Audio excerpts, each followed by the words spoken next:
It was definitely not in my mind that I was writing a book. Sorting things out in language, whether you think of yourself as a writer or not, is one way to feel like you have a better grip on your world, especially when it feels like your world is completely out of control. I started out as a poet, and then I wrote for national magazines. Then I took an editing job right when my mother moved into the house across the street from me because she couldn't live safely alone anymore. Shortly after my mother died, very suddenly, my mother-in-law entered hospice care. And so I felt completely subsumed by grief and mortality. And so it was like the grounding of my life had shifted. And a friend of mine said to me, "Would you ever want to write about that?" And it reminded me that writing was the way I made sense of the world. And for 5 years, I had just given it up. And so I started giving myself 15 minutes a day, first thing in the morning, to just write a little bit about my grieving and my love for my mother and also for my mother-in-law. And gradually those little pieces piled up. And at the same time, I was spending a lot of time looking out the window. The natural world was a real source of solace for me because I spent so much of my childhood outdoors. So eventually I started writing about the birds and the butterflies and the snakes in my yard, my little bitty half-acre lot in suburban Nashville. And those two little piles of essays, very short, the kind of thing you can write in 15-minute periods of time, I realized they were talking to each other. And then I started thinking about it as a book without really any clear understanding of how that might work. Milkweed Editions, this wonderful nonprofit press, had an open reading period for creative nonfiction.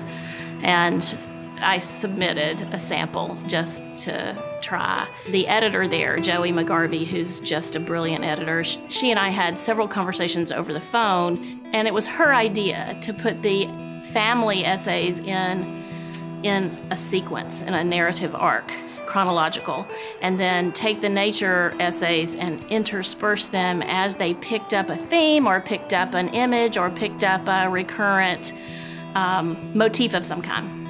And that was the organizational principle that helped me figure out how to structure the book. The nature essays and the family essays didn't need to be separate things if I was remembering a life spent largely in nature. I spent my early childhood in Lower Alabama, spent my school years in Homewood outside Birmingham, and then I went to college in Auburn. And in all the time that I was living in those places, I was spending vast swatches of time at my grandparents' farm in the deep rural country. One church, one little store, and that was it. This landscape is so thoroughly imprinted on me that I still, after 32 years, think of myself as a visiting Tennessean. A blue jay calls, and to me, I'm right back in Lower Alabama. Blue jays have a sound that sounds almost exactly like a squeaky screen door, like when the hinge is squeaking. And I hear that, and I'm home. The earliest memory I have is of our little house in Andalusia. It must have been a vacant lot between our house and the closest house because it didn't have any trees in it, but there was also no house there. And I have this very, very clear memory of walking through grass that was as tall as my head and holding onto the stroller that my brother was sitting in as our mother pushed us up the hill through that vacant lot to the next door neighbor's house. So the blue jays see a hawk. That's what that sound is. But anyway, so that, it's not what you think of as nature, it's what you think of as, I guess, almost like the Brady Bunch. But there were rattlesnakes in that grass, there were grasshoppers, there were butterflies. So I think that was as much a part of my understanding of nature as my grandparents' farm. My brother, Billy Wrinkle, who is a collage artist, is only a year younger than I am. And his artwork is very aesthetically similar to my aesthetic as a writer. He's very interested in birds and flowers, and this was the story of our family.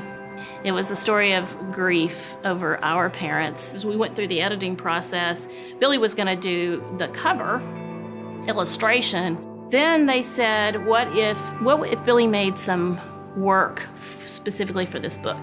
He had this great idea, I think really brilliant idea, that he would not attempt to illustrate the family essays because that almost limits how someone would read it. People reading it, we hope, will see their own family, their own grandmother, their own rural background if they have it. So he focused on the nature essays, but he ordered 40 or 50 little picture frames from antique photo albums. He worked the collages around those frames, and that visually, I think, helps tie the two threads of the essays together in a way that I hadn't even anticipated.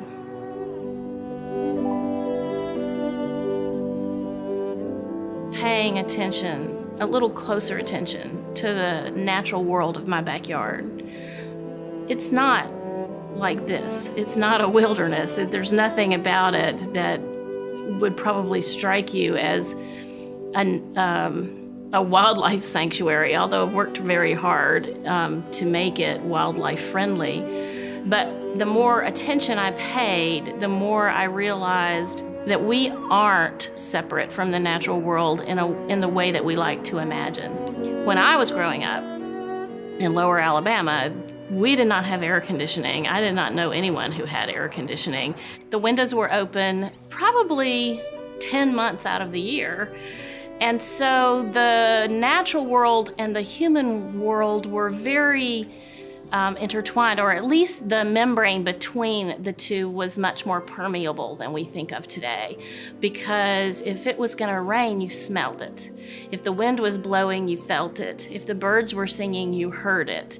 Everything was much more in concert. But we have sealed off our homes, and even some people just drive straight into their garages. They never even step out into their yards. If you can't understand that you are a natural creature, then you won't understand that what happens to the natural world is what's going to happen also to you. It doesn't change anything, the fact that we have imagined ourselves to be sequestered from this world. We are part of it. And one of the key things we share is mortality. So in a way, the natural cycles of life and death made me feel less singled out for suffering, and that this grief was just part of a much bigger cycle of life and death that makes sense. It's painful, but it makes sense. So I think of the book as a love letter to my family, but also a love letter to the natural world and the way human cycles of life and death intersect with natural cycles of life and death.